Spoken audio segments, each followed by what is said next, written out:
Hola, ¿qué tal? Hola a todas. A ver, entendido que está saliendo lo de la grabación aquí, fenomenal.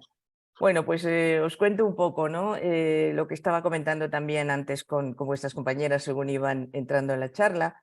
Esta es una charla sobre consejos asesores y cómo se diferencian o en qué se diferencian de los consejos de administración, pero no es una charla para hablar en detalle de los consejos, etcétera, sino que es una charla que mi objetivo personal para ella es a las personas que estéis aquí, a las mujeres que estáis aquí, que estéis interesadas en algún momento en llegar a formar parte de un consejo asesor o de un consejo de administración, aunque insisto que me voy a centrar yo hoy en los asesores que considero que son el primer paso, pues que os animéis, que veáis que es posible, que podemos y debemos estar en consejos asesores, que cada vez va a haber más oportunidades y sobre todo entender mejor la función de un consejo asesor frente a un consejo de administración y qué pasos podemos dar para formar parte de ellos. Las que no estáis todavía en alguno, pues que los conozcáis, y las que ya estáis en algún consejo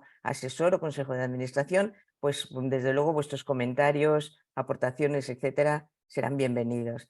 Va a ser una charla ligera, entiendo que no más de media hora durará y después abriremos un turno de preguntas o comentarios, opiniones para que todas podáis participar.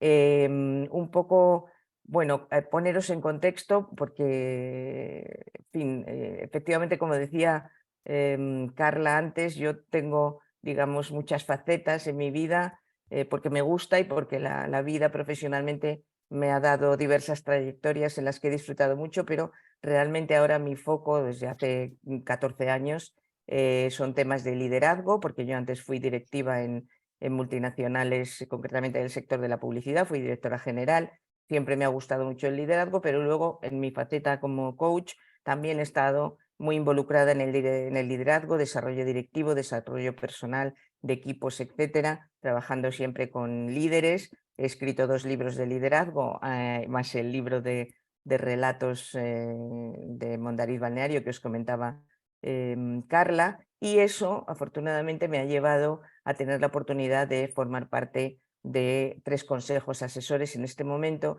y ese es el motivo por el cual decidí, bueno, pues, presentar esta idea, por si podía ser interesante para vosotras ver un poco mi experiencia y lo que he aprendido en este campo y que os pueda servir de ayuda para dar el salto a los consejos. Entonces, ya sin más demora, si os parece bien, voy a compartir un PowerPoint que creo que nos ayuda a todos también a tener más clara la información que vamos a ver en esta breve charla. A ver, voy a empezar con esto, donde lo tengo aquí. Comparto. Vale, y lo voy a poner en pantalla completa. ¿Lo veis? Sí, Perfecto. A ver, sí, lo vemos. ahora en pantalla completa, ¿verdad? ¿Lo veis bien? Sí, Vale, fenomenal. Bueno, pues entonces, si queréis, empezamos ya con esto. Daros un poquito de contexto con el que todas estaréis familiarizadas, y es que, bueno, afortunadamente la presencia de mujeres en los consejos cada vez está aumentando más, pero es evidente y también claro que estamos muy lejos de la paridad, ¿no? Sí es verdad que en las empresas del IBEX 35 las mujeres alcanzan ya una cuota en los consejos de administración cercana al 40%, pero también hay que pensar que esto es así porque estas empresas hace ya tiempo que están obligadas por ley a llegar a ese punto del 40% mínimo de mujeres en sus consejos de administración.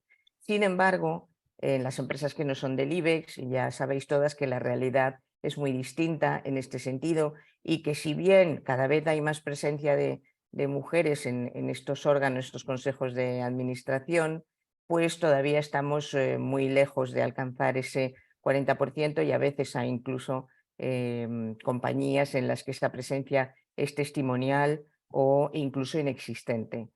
Sabéis también que el gobierno está preparando, está legislando, está preparando una ley para que aquellas empresas que tengan, creo recordar que es un mínimo de 250 empleados y que tengan una cifra de negocio de 50 millones de euros anuales o más, pues tengan también la obligación de tener una paridad, alcanzando también un mínimo de 40%, no solamente en sus consejos de administración, en los casos en que exista consejo de administración, sino también en cualquier órgano de gobierno de dirección de las compañías. Veremos a ver si esto también produce un cambio paulatino en el sentido en el que estamos ya un poco, pues bueno, en ese viaje, ¿no?, hacia la presencia mayor en los consejos y consejos de administración. Viendo un poco este contexto, pues deciros también que en el tema de los consejos asesores hay cada vez más organizaciones que cuentan con ellos en sus estructuras, en sus órganos internos, ¿no? Y esto es así porque un consejo asesor ayuda muchísimo en la toma de decisiones estratégicas a las compañías, aporta mucho valor y complementa a los órganos de gobierno de la organización desde el apunte de ideas, la generación de ideas, perspectivas, comentarios, opiniones, etcétera, y conocimiento que ayuda mucho a estas compañías. En cuanto al origen de los consejos asesores, es curioso porque están ya casi tan asentados que parece que llevan un poco toda la vida en las compañías. Sin embargo, el origen de estos consejos asesores viene de los años 90 del siglo pasado a través de Silicon Valley, de las startups que se iniciaron allí en Silicon Valley, y su valor dentro de las startups fue tan importante que de ahí, de Silicon Valley, se extendieron a todo Estados Unidos y de ahí pues al resto del mundo en aquellos países en los que tienen organizaciones en las que puede ser de valor contar con un consejo asesor. ¿Y por qué? ¿Por qué se han extendido de una manera tan rápida y además siguen creciendo, ¿no?, su valor y su presencia? Porque imaginaos, ¿no?, vamos a ponernos en la situación de los años 90, Silicon Valley, y empiezan a nacer startups, que es algo que tampoco existía antes, igual que ocurría con los consejos asesores, y nos encontramos a lo mejor empresas fundadas por personas que tienen 25, 28, 30, 32 años, que tienen unas ideas magníficas, que han montado empresas que empezaron como startups y que nos han cambiado la vida a todos y han cambiado el mundo, pero que esas personas, además de su genialidad, de sus ideas, etcétera, pues no contaban, lógicamente, por la edad que tenían, con esa credibilidad que te da la experiencia, con esos contactos que también te da la experiencia y el haber pasado mucho tiempo en compañías de todo tipo, con ese know-how en muchos aspectos y áreas, y sobre todo con ese acceso a inversores que les podían ayudar a las startups a pues, levantar el capital necesario en las diversas rondas de inversión en las que estaban metidos, ¿no?, para poder continuar con su compañía. Entonces, fijaros, parece que llevan mucho tiempo, pero en realidad su origen viene de ahí, de Silicon Valley, de los años 90. ¿No? En cuanto a las diferencias que hay entre los consejos asesores y los consejos de administración, lo primero que me gustaría deciros es que tengamos claro que un consejo asesor nunca sustituye a un consejo de administración, y cuando veáis las diferencias entre uno y otro entenderéis por qué. Pero sí lo complementa, lo puede complementar perfectamente, porque es un órgano, el consejo asesor, que tiene mucha más flexibilidad que un consejo de administración. La diferencia principal del consejo asesor es que es un órgano de carácter consultivo, es decir, que lo que hace es asesorar, opinar, dar ideas, recomendaciones, etcétera, en relación con los diversos temas estratégicos que son importantes para la compañía, y por eso, evidentemente, son estratégicos, ¿no? Entonces, por tanto, es un órgano de asesoramiento, pero no de decisión. El consejo asesor nunca toma decisiones, simplemente aporta para que luego se puedan tomar decisiones con mayor información, pero no tiene ese carácter, digamos, decisorio, ¿no? Los miembros del consejo asesor, y esto es muy importante también, no tienen una responsabilidad legal sobre las decisiones que adopte la empresa, bien a través del consejo de administración, bien a través de los directivos que tomen las decisiones correspondientes y que tengan siempre, digamos, esa capacidad de decisión final. Entonces, esta carencia de responsabilidad legal le da al consejo asesor mucha más flexibilidad, como os decía antes, y entonces pueden tener un margen más amplio a la hora de aportar ideas, de discutir, de ofrecer asesoramiento, etcétera. No están, digamos, tan constreñidos como están los consejos de administración por determinados aspectos legales que ellos tienen que tener en cuenta antes de tomar una decisión. Entonces podríamos decir que el consejo asesor se convierte en un paso previo muy interesante para que se puedan, digamos, testar, opinar, comentar, mejorar las propuestas que posteriormente pueden pasar a un consejo de administración en el caso de las compañías que tengan este órgano decisorio. Vemos aquí también, digamos, una comparativa de las diferencias más importantes entre un consejo asesor y un consejo de administración. Veis que el consejo asesor, como decíamos antes, es un órgano de carácter consultivo y el consejo de administración, por el contrario, tiene carácter decisorio, toma decisiones. Además, estas decisiones, en el caso del consejo de administración, son vinculantes, es decir, lo que decide va adelante. Sin embargo, en el consejo asesor, estas recomendaciones que hacen, estas ideas que aporta, no son obligatorias. Es decir, que se trata de un asesoramiento informado en la medida en que informa para tomar decisiones, pero no es vinculante. Un consejo asesor nunca va a tomar decisiones, solamente va a asesorar con un margen muy amplio de flexibilidad. También una diferencia importante es lo que comentábamos antes: el consejo asesor no tiene responsabilidad legal sobre las decisiones y el consejo de administración sí la tiene. Igualmente, las decisiones en el consejo asesor, las decisiones finales estratégicas, las toman los propietarios de la empresa, en el caso, en caso de que sean los propietarios los últimos decisores, o los ejecutivos o directivos que tienen esa capacidad de tomar la última decisión. Y esto en algunas empresas es muy atractivo, porque imaginaos en una empresa, por ejemplo, familiar, cuyos propietarios están muy cercanos a la toma de decisiones, o en una empresa en la que no hay consejo de administración, pero hay primeros directivos que quieren seguir manteniendo el máximo control posible sobre las decisiones de la compañía. El hecho de contar con un consejo asesor que ofrece ayuda, ofrece apoyo, ideas, expertise, etcétera, pero no toma las decisiones, digamos, por ellos, no influye en las decisiones finales, pues hay empresas a las que esto les resulta muy atractivo de un consejo asesor.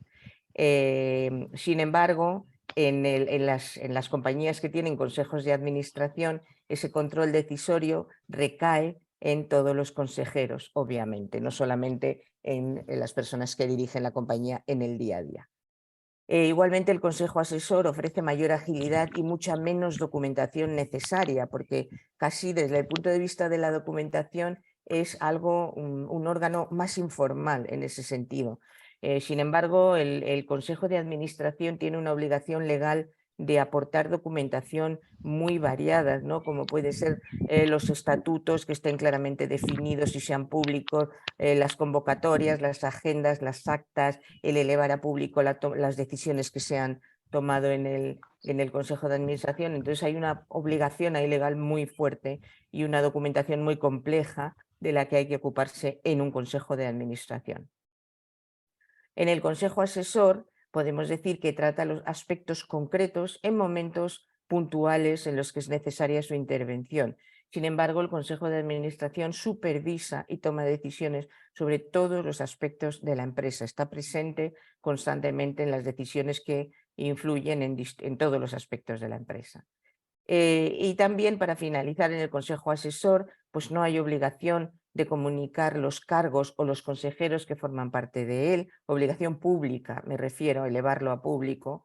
Como os decía antes, es un órgano que tiene un carácter mucho más informal que el de un consejo de administración, que es muy, muy formal en ese sentido, en las formas, ¿no?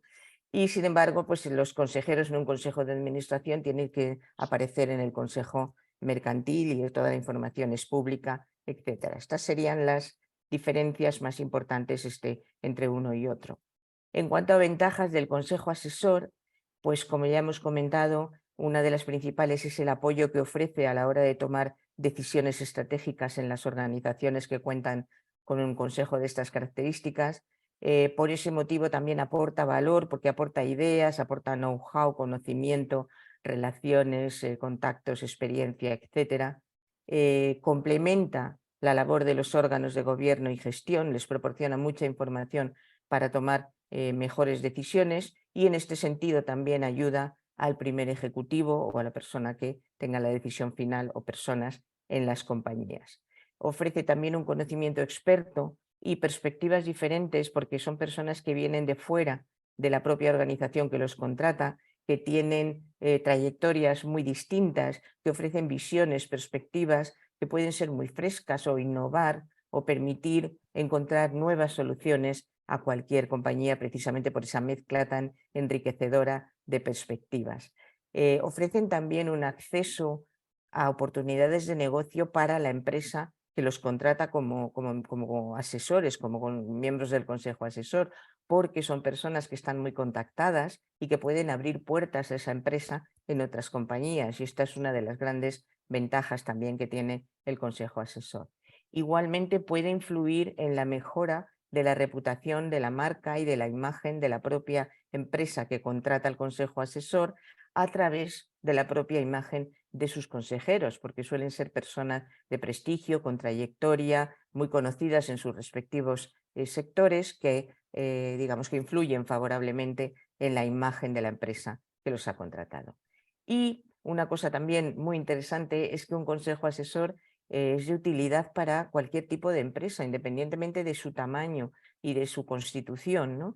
Tanto para grandes empresas como para pymes, como para organismos gubernamentales, startups, que es donde se originaron, organizaciones humanitarias, empresas familiares, etcétera. Cualquier tipo de empresa, independientemente de su tamaño, de su orientación, foco, sector, etcétera, se puede beneficiar de las ventajas de un consejo asesor. Me gusta mucho esta frase porque indica dónde estamos en este momento en el tema de los consejos asesores, ¿no? Es una frase de la Asociación Española de Directivos, en la cual nos dice que la mitad de los directivos considera imprescindibles ya a los consejos asesores en los procesos de transformación empresarial.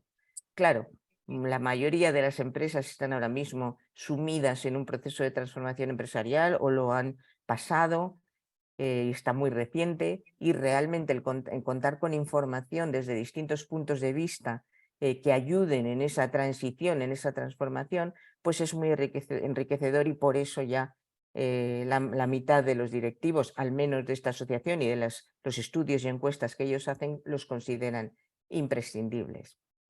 Vamos ya un poco a las personas, ¿no?, que son adecuadas para esos consejos asesores. Puedo deciros que aquí el espectro es amplísimo, la necesidad de perfiles es enorme.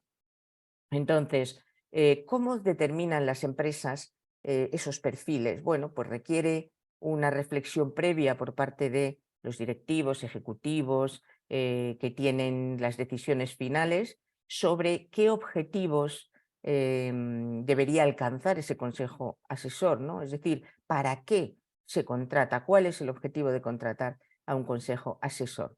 En función de esta primera reflexión, se buscan perfiles concretos que en todos los casos van a ser profesionales de prestigio, con una trayectoria muy amplia, profesionales diversos, y no hablo solo de las cuestiones de género, que también ojalá sea siempre así, sino diversos en muchos otros aspectos que no tienen necesariamente que ver con el género, expertos en las materias en las que la compañía interesada, cuando ha hecho esa reflexión previa para buscar los perfiles necesarios, pues ha considerado que hay sectores o expertises que son los más apropiados para el objetivo de ese consejo asesor. Ejemplos de perfiles: pueden ser perfiles cercanos a temas de digitalización o transformación digital, pueden ser perfiles relacionados con los recursos humanos, con el talento, con las personas de las compañías, o de finanzas, o de legal, marketing, sostenibilidad, etcétera. Como os digo, es amplísimo el abanico y va a ser en función de las necesidades que determine la empresa de perfiles para ese consejo asesor.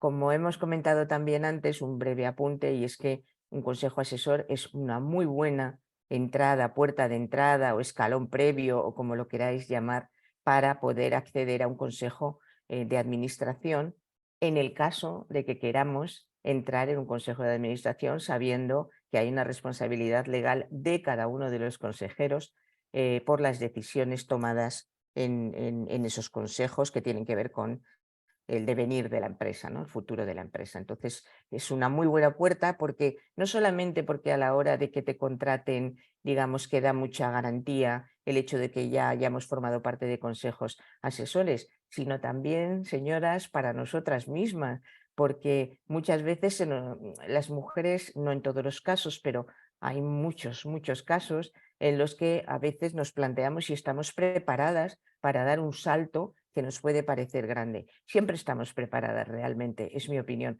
pero también es verdad que muchas veces dudamos de nosotras mismas en ese sentido. Entonces, el pasar primero por un consejo asesor da mucha confianza, nos da confianza, sabemos que ya hemos vivido una experiencia parecida y que, aunque tenemos que hacer una adaptación grande cuando entramos en un consejo de administración, pero ya nos vemos más en ese papel. Entonces, en ese sentido, es bastante útil para nosotras también, de manera personal. Bueno, un consejo asesor tiene también, igual que un consejo de administración, un presidente que influye en la elección de los consejeros, que suele ser también una persona que está ya involucrada en la empresa que contrata o que forma el consejo y suele ser uno de los primeros directivos, el propio presidente de la compañía, etcétera, y tiene una labor también muy motivadora e informativa y debe, desde esa motivación, tratar de sacar el mayor partido a todo aquello que ofrecen los consejeros.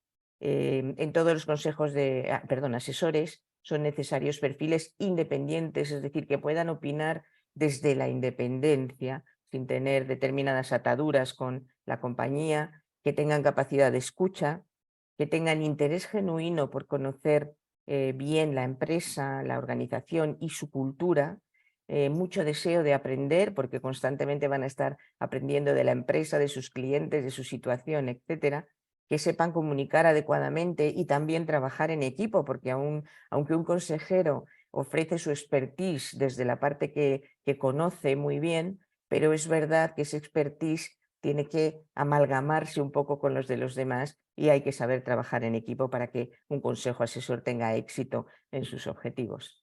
Y también debe tener una mente abierta y un buen criterio, entre otras competencias que pueden también en ese perfil previo solicitar las personas que están buscando mujeres u hombres para consejos asesores. Y aquí llegamos a un punto, el de la remuneración, que suele suscitar mucho interés.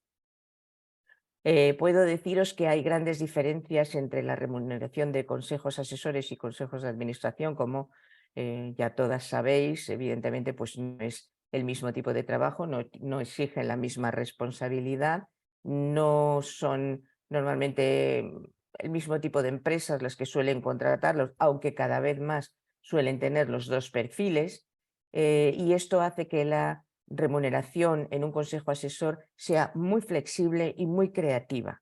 Yo os voy a hablar ahora de las 3 formas más habituales de retribución y una cuarta que también está muy presente. Entonces, la primera sería en forma de salario, que dependiendo de la empresa, de la misión del consejero, del tamaño que tenga la empresa, de las horas que haya que dedicar a esa función de consejo, de miembro del consejo asesor, puede estar entre los 10.000 y los 40.000 euros al año. Hay una segunda manera de remunerar que suele ser más sencilla para las empresas, que está constituida por un fee por reunión a la que se asiste, que se complementa con un pequeño paquete de acciones de la compañía. Y finalmente hay una tercera forma perdón, que le he dado donde no tenía que darle. Una tercera forma de retribución que es a través exclusivamente de un paquete de acciones de la compañía.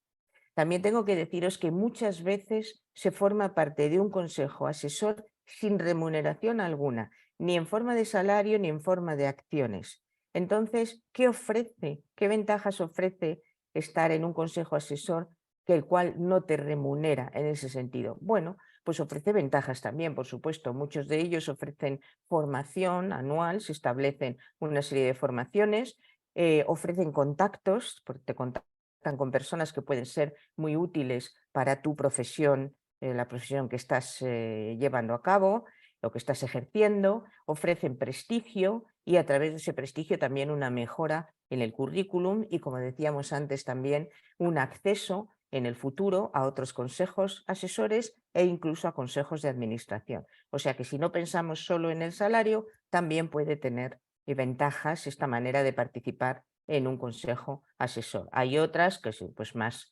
personales, como por ejemplo el aprendizaje, la confianza que te da pertenecer a un consejo asesor, adquirir esa experiencia para luego ponerla en práctica en otros consejos que sí remuneren o en consejos de administración. Normalmente se asiste a entre 1 y 6 reuniones al año, que pueden ser presenciales o virtuales, y obviamente la necesidad de presencia en los consejos influye también en la manera de remunerar. No es lo mismo un consejo al que acudes una vez al año que un consejo en el que tienes que estar 6 veces al año con temas complejos, etcétera. Entonces, esto también va a afectar muchísimo a la remuneración y a la decisión que toma el propio consejero potencial de estar en ese consejo o no estar en ese consejo, o no formar parte de él. Vías de acceso, como os decía al principio, ¿no? Vamos a ver cómo se puede llegar mejor a un consejo asesor. Bueno, la primera sería, no la primera digo en orden de importancia o eficacia, sino la primera que comento yo aquí, ¿de acuerdo? Ayuda mucho formarse como consejera. Hay muchas escuelas de negocio y hay asociaciones de consejeros que ofrecen formación en este sentido específicamente para mujeres consejeras y también sin temas de género para hombres y mujeres que quieren entrar en consejos. En mi caso, por ejemplo, yo hice la formación que ofrece de IS, la Escuela de Negocios, que se llama Mujeres en Consejos de Administración. Yo la hice en 2016. Bueno, la hice en IS primero porque me parece que es una formación muy valiosa, pero también porque yo soy coach de IS y soy profesora de su programa de coaching directivo. Entonces, bueno, lo tenía muy a mano, ¿no?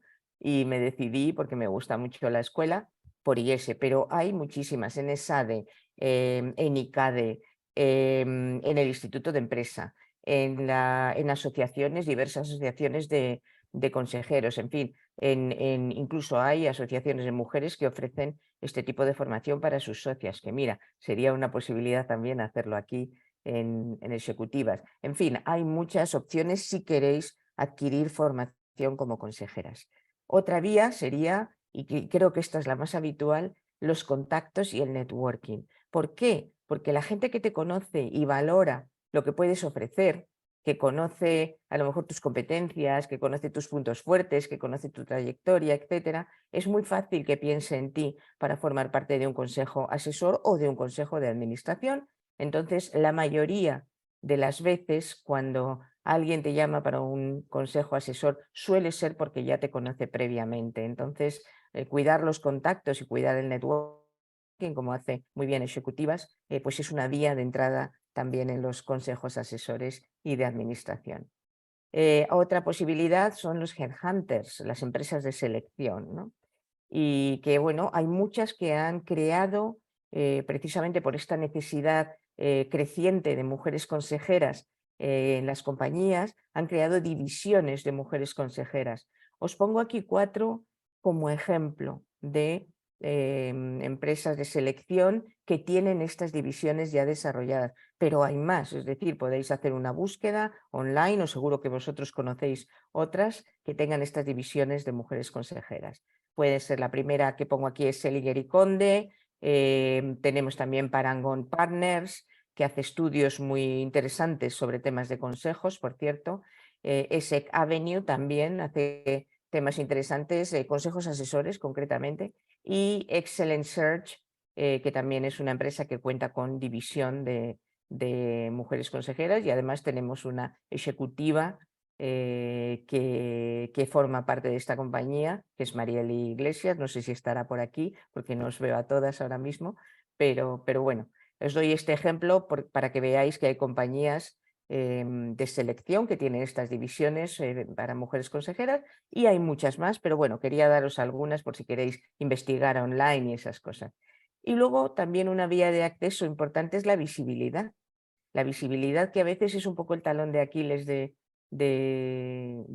las mujeres. Ya di yo una charla también aquí en Ejecutivas acerca de por qué muchas veces nos quedamos en un segundo plano, pero la visibilidad se puede producir de muchas maneras. Puede ser con ese networking, con esos contactos, puede ser a través de las redes sociales, puede ser dando clase en escuelas de negocios o en centros de formación, puede ser escribiendo blogs o escribiendo en redes sociales sobre aspectos relacionados con consejos. En fin, la cuestión es tener presencia, que la gente nos vea, tener visibilidad para que todo el mundo sepa que podemos ser una candidata a consejos asesores. Y estas son las 4 vías que yo veo de acceso más sencillo y más habitual a esos consejos.